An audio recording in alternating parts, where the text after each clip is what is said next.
नमस्कार दोस्तों, स्वागत है आपका ज्ञान वाणी पर। यहां हम गहराई से समझते हैं वे विषय जो आपकी पढ़ाई और परीक्षा दोनों के लिए अत्यंत महत्वपूर्ण है। तो आइए आरंभ करते हैं आज का अध्याय।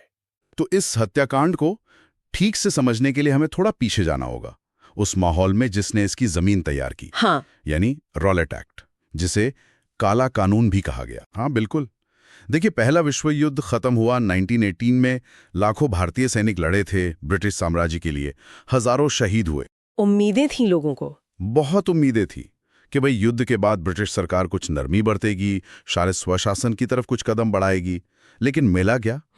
मॉन्टेगू चेम्सफोर्ड सुधार तो थे ही, पर साथ में आया एक बेहद दमनकारी कानून, रॉलेट एक्ट 1919। और ये एक्ट तो असल में उन उम्मीदों पर जैसे पानी फेरने जैसा था। इसने सरकार को वो अधिकार दे दिए जो बुनियादी नागरिक आजादी का गला घोटते थे। सही का। ब्रिटिश जज थे सर सिडनी रॉलेट। उनकी कमेटी की सिफारिशों पर यह बना था। इसका असली नाम तो अराजक और क्रांतिकारी अपराध अधिनियम था। बाप रे। और ये सरकार को बेहिसाब ताकत देता था। किसी भी भारतीय को सिर्फ शक की बिना पर बिना वारंट गिरफ्तार किया जा सकता था। सिर्फ शक की बिना पर? जी हाँ। और सबसे खतरनाक बात, बिना मुकदमा चलाए 2 साल तक जेल में रखा जा सकता था। सोचिए। 2 साल बिना मुकदमे के? हाँ। प्रेस पर सख्त पाबंदी, सभा करने पर रोक, कुछ भी बोलने, लिखने, इकट्ठा होने की आजादी नहीं। तो न वकील, न दलील, न अपील। इसीलिए इसे काला कानून कहा गया। बिल्कुल। और इसका सीधा मकसद क्या था? राष्ट्रवादी आंदोलन को कुचलना। हाँ, खासकर पंजाब में। वहां गदर आंदोलन का असर अभी भी महसूस किया जा रहा था, तो सरकार को डर था कि कहीं विरोध फिर से ना भड़क उठे। लेकिन हुआ उल्टा। बिल्कुल। इस कानून ने विरोध को दबाने के बजाय और भड़का दिया। पूरे देश में गुस्सा फैल गया। मोहम्मद अली जिन्ना, मदन मोहन मालवीय, मजहर उल हक जैसे बड़े नेताओं ने विरोध में विधान परिषद से इस्तीफा तक दे दिया। और यहीं से गांधी जी के पहले राष्ट्रव्यापी आंदोलन रॉलेट सत्याग्रह की शुरुआत हुई। जी हाँ, बिल्कुल। गांधी जी ने 6 अप्रैल 1919 से देशव्यापी हड़ताल का आह्वान किया। ये उनका पहला अखिल भारतीय आंदोलन था। और ये कहाँ-कहाँ फैला? दिल्ली, मुंबई और खासकर पंजाब में ये सत्याग्रह तेजी से फैला। पंजाब में माहौल वैसे ही थोड़ा गर्म था। फिर 9 अप्रैल को अमृतसर में 2 बहुत लोकप्रिय नेता थे, डॉक्टर सत्यपाल और डॉक्टर सैफुद्दीन किचलू। हाँ, सुना है, वो हिंदू मुस्लिम एकता के बड़े प्रतीक थे। बिल्कुल। उन्हें इसी एक्ट के तहत गिरफ्तार कर लिया गया और कहीं और भेज दिया गया। किसी को पता नहीं कहाँ। इससे तो अमृतसर में हालात और बिगड़ गए होंगे, जाहिर है। बहुत ज्यादा। 10 अप्रैल को हजारों लोग एकदम शांति से जुलूस निकालते हुए डिप्टी कमिश्नर के घर पहुंचे। बस अपने नेताओं की रिहाई की मांग कर रहे थे। शांतिपूर्ण जुलूस पर? हाँ, पर उस शांतिपूर्ण भीड़ पर गोली चला दी गई। इसके बाद तो भीड़ का गुस्सा भड़क उठा। फिर हिंसा हुई। बैंकों में, सरकारी दफ्तरों में, रेलवे स्टेशन में आग लगा दी गई। कुछ यूरोपीय नागरिकों की हत्या भी हुई। और फिर अंग्रेजों की जवाबी कार्रवाई हुई। हाँ, जिसमें कई भारतीय मारे गए। आंकड़े अलग अलग हैं, 8 से 20 तक। हालात इतने बिगड़े कि पंजाब के कई हिस्सों में मार्शल लॉ लगा दिया गया। मार्शल लॉ सेना का राज? हाँ, शासन सेना के हाथ में चला गया। नागरिकों के अधिकार बहुत सीमित कर दिए गए और अमृतसर की कमान सौंपी गई ब्रिगेडियर जनरल रेजिनॉल्ड डायर को। डायर, ये नाम तो? हाँ, यही वो नाम है। और ये भी याद रखना जरूरी है कि उस वक्त पंजाब के लेफ्टिनेंट गवर्नर माइकल ओडायर थे और भारत के वाइसरॉय थे लॉर्ड चेम्सफोर्ड। तो मार्शल लॉ लग चुका है, नेता गिरफ्तार हैं, शहर में तनाव है, और फिर आता है 13 अप्रैल 1919, बैसाखी का दिन। हाँ, बैसाखी पंजाब का बहुत बड़ा त्योहार है। दूर दूर से लोग अमृतसर आए थे, स्वर्ण मंदिर में दर्शन करने, मेला घूमने। और जलियांवाला बाग, वो स्वर्ण मंदिर के पास ही है। एक खुला मैदान था जिसके चारों तरफ ऊंची ऊंची दीवारें थीं, मकान थे, और आने जाने का बस एक ही मुख्य रास्ता था, वो भी संकरा सा। तो उस दिन बाग में कौन लोग जमा थे? क्या वो सब प्रदर्शनकारी थे जो रॉलेट एक्ट का विरोध कर रहे थे? नहीं, यही तो इस घटना की सबसे दुखद बात है। अनुमान है कि बाग में करीब 10,000 लोग थे। 10,000? हाँ, और इनमें बड़ी संख्या उन लोगों की थी जो बस परिवार के साथ बैसाखी मनाने और घूमने आए थे। बच्चे थे, बूढ़े थे, औरतें थी। आम लोग त्योहार मनाने आए हुए। हाँ, और हाँ, कुछ लोग रॉलेट एक्ट और अपने नेताओं की गिरफ्तारी के विरोध में शांतिपूर्ण सभा करने भी पहुंचे थे, लेकिन ज्यादातर लोग मेले और त्योहार के लिए थे। और कई लोग तो शायद शहर में लगे मार्शल लॉ और सभा पर लगी पाबंदी से अनजान भी रहे होंगे। बिल्कुल, खासकर जो ग्रामीण इलाकों से आए थे, उन्हें शायद पता ही नहीं था कि 4 से ज्यादा लोगों का इकट्ठा होना मना है। तो बाग में ये शांतिपूर्ण, हालांकि थोड़ा तनावपूर्ण माहौल था। और तभी डायर पहुंच गया। हाँ, ठीक इसी वक्त ब्रिगेडियर जनरल डायर 90 सैनिकों के साथ, ज्यादातर गोरखा सैनिक थे, वो वहां आ धमका। और उसने आते ही क्या किया? कोई चेतावनी दी? नहीं, आते ही उसने बाग से निकलने का जो एकमात्र रास्ता था उसे बंद करवा दिया, सैनिकों को पोजीशन लेने को कहा और फिर बिना किसी भी तरह की चेतावनी दिए उस निहत्थी भीड़ पर गोली चलाने का हुक्म दे दिया। बिना चेतावनी, एक ऐसी भीड़ पर जिसमें औरतें और बच्चे शामिल थे। हाँ, बिना किसी चेतावनी के लगभग 10 मिनट तक गोलियां चलती रहीं। अंदाजा है कि करीब 1650 राउंड फायर किए गए। 1650 राउंड? जी। लोग जान बचाने के लिए भागे, दीवारों पर चढ़ने की कोशिश की, लेकिन गोलियों से बच नहीं पाए। बाग के अंदर एक कुआं था, कई लोग जान बचाने के लिए उसमें कूद गए। थोड़ा रुककर वो कुआं देखते देखते लाशों से भर गया। उसे आज शहीदी कुआं कहा जाता है। ये कल्पना करना भी मुश्किल है। और मरने वालों की संख्या, उसको लेकर भी काफी अलग-अलग बातें सामने आती हैं ना? हाँ, आंकड़ों में बहुत अंतर है। जो सरकारी ब्रिटिश रिकॉर्ड है वो सिर्फ 379 मौतों की बात करते हैं। सिर्फ 379? हाँ, उनमें भी 41 नाबालिग लड़के और एक 6 हफ्ते का बच्चा भी शामिल था, और करीब 200 घायल बताते हैं। अमृतसर के डिप्टी कमिश्नर दफ्तर की एक सूची है, उसमें 484 शहीद दर्ज हैं। और गैर सरकारी अनुमान क्या कहते हैं? वो कहीं ज्यादा हैं। कांग्रेस ने अपनी जांच समिति बनाई थी, मदन मोहन मालवीय अध्यक्ष थे। उन्होंने कम से कम 1300 लोगों के मारे जाने का अनुमान लगाया। 1300? हाँ, स्वामी श्रद्धानंद का अनुमान 1500 से ज्यादा का था, और उस वक्त के सिविल सर्जन थे डॉक्टर स्मिथ, उनका अनुमान तो 1800 से भी ज्यादा मौतों का था। इतना बड़ा अंतर? जी, और सिर्फ कुएं से ही 1200 शव निकाले गए थे। ये बड़ा अंतर दिखाता है कि उस वक्त कितनी अफरा तफरी थी, सच सामने आने में कितनी मुश्किलें थीं, और शायद सच को दबाने की कोशिश भी हुई। और शहर में कर्फ्यू भी लगा हुआ था। निश्चित रूप से कर्फ्यू की वजह से जो घायल थे उन्हें वक्त पर कोई मदद नहीं मिल सकी। बहुत से लोगों ने बाग में ही तड़प तड़प कर दम तोड़ दिया। डायर ने इस कार्रवाई को कैसे सही ठहराया? उसने क्या कहा और उसके ऊपर के अधिकारियों का क्या रुख था? डायर ने अपने अफसरों को तार भेजा कि उस पर भारतीयों की फौज ने हमला किया था, इसलिए गोली चलानी पड़ी। सरासर झूठ। लेकिन माइकल ओडायर, जो लेफ्टिनेंट गवर्नर थे। हाँ, माइकल ओडायर ने फौरन डायर की कार्रवाई का समर्थन किया। उसे टेलीग्राम भेजा, तुमने सही कदम उठाया, मैं तुम्हारे निर्णय को अनुमोदित करता हूं। मतलब पूरी तरह से समर्थन। लेकिन दुनिया भर में तो इसकी निंदा हुई होगी। क्या कोई जांच वगैरह हुई? हाँ, जाहिर है बहुत शोर मचा। भारी दबाव के बाद ब्रिटिश सरकार ने 1919 के आखिर में एक कमीशन बनाया, हंटर कमीशन। Hunter commission? जी। और कमीशन के सामने डायर ने जो कहा वो और भी चौंकाने वाला था। उसने माना कि वो गोली चलाने का इरादा लेके ही बाग में गया था। उसने ये माना? हाँ, ताकि लोगों पर नैतिक असर पड़े, उन्हें सबक सिखाया जा सके।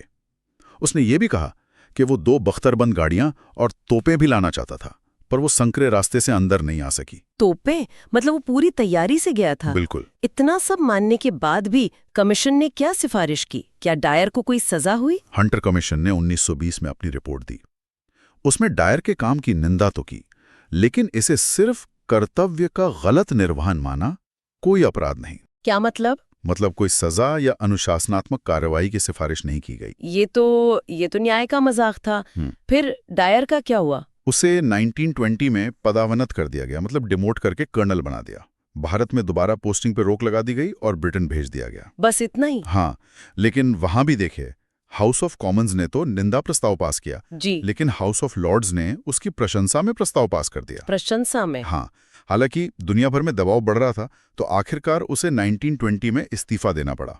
फिर 1927 में उसकी सामान्य कारणों से मौत हो गई। कांग्रेस ने भी तो अपनी जांच समिति बनाई थी। हाँ बिल्कुल, मदन मोहन मालवीय की अध्यक्षता में, जिसमें गांधी जी और मोतीलाल नेहरू जैसे लोग भी थे।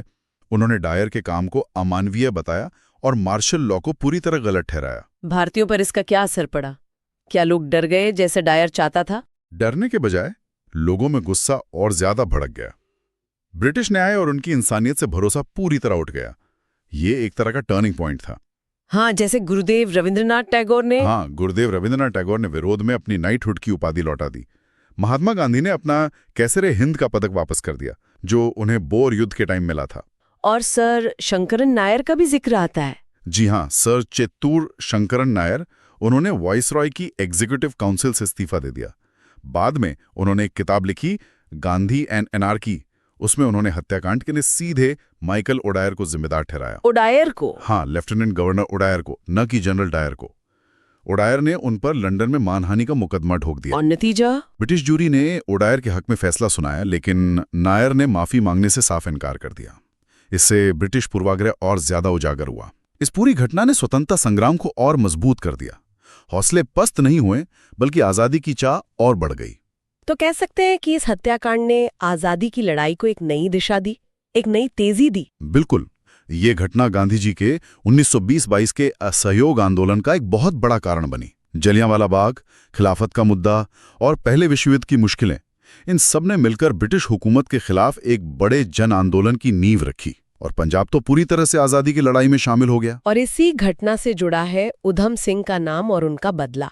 हाँ, माना जाता है कि उधम सिंह, जिनका मूल नाम राम मोहम्मद सिंह आजाद भी बताते हैं, उस दिन बाग में मौजूद थे और घायल भी हुए थे। और उन्होंने बदला लेने की कसम खाई। जी।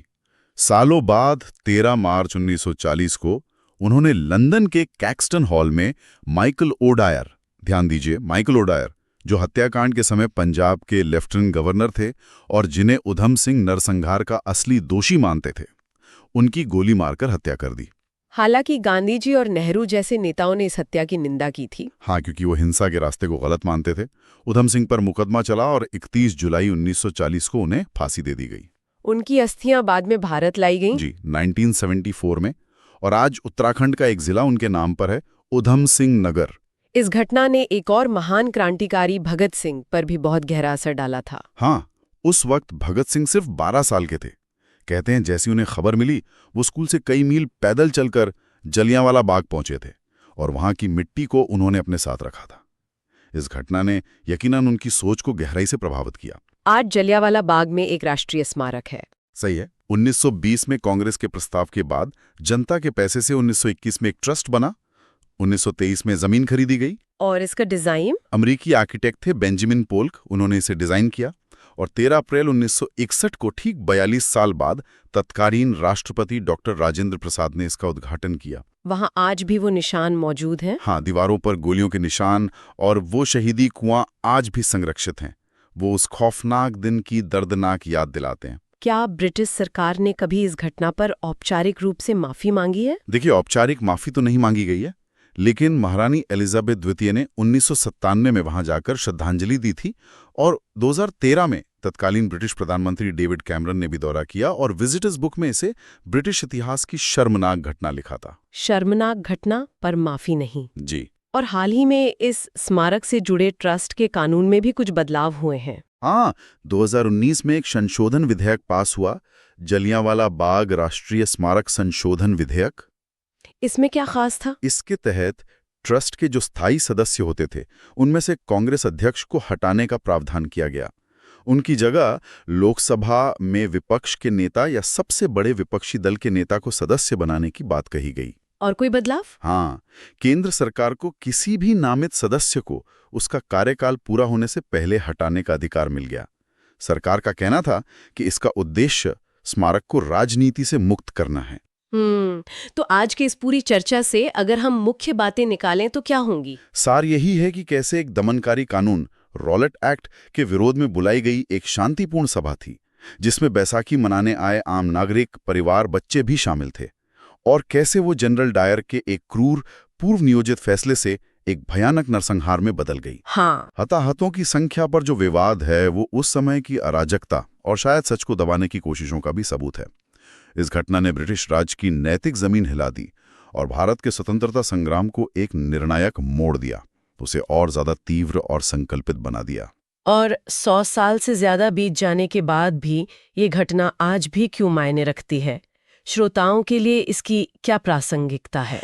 देखिए, ये घटना राज्य द्वारा, मतलब सरकार द्वारा, निहत्थे नागरिकों पर की गई चरम हिंसा का एक बहुत बड़ा प्रतीक है। इतिहास का वो काला अध्याय जिसने गांधी, टैगोर, भगत सिंह, उधम सिंह जैसे अनगिनत लोगों को झकझोरा या प्रेरित किया। हाँ। ऐसी घटनाओं को याद रखना जरूरी है, ताकि हम समझ सकें कि नागरिक अधिकार कितने कीमती हैं और सत्ता का दुरुपयोग जब वो निरंकुश हो जाए तो उसके क्या भयानक परिणाम हो सकते हैं। ये सबक आज भी उतना ही प्रासंगिक है। बिल्कुल। और आखिर में एक विचार श्रोताओं के लिए छोड़ जाते हैं। हाँ जरूर। जैसे हमने बात की, हताहतों की संख्या पर बहस चलती रही, अलग अलग जांच आयोगों के अलग अलग या कहिए अधूरे नतीजे आए, और हाल में स्मारक ट्रस्ट में राजनीतिक बदलाव भी हुए। ये सब हमें सोचने पर मजबूर करते हैं कि इतिहास को कैसे याद रखा जाता है, उसकी स्मृति कैसे बनती है और कभी-कभी कैसे बिगड़ती भी है, उस पर विवाद क्यों होते हैं और उसे भविष्य के लिए कैसे सहेजा जाता है। ये दिखाता है कि इतिहास सिर्फ बीती हुई कहानी नहीं है, वो वर्तमान में भी जिंदा है और उस पर लगातार बातचीत और समझ बनाना बहुत जरूरी है।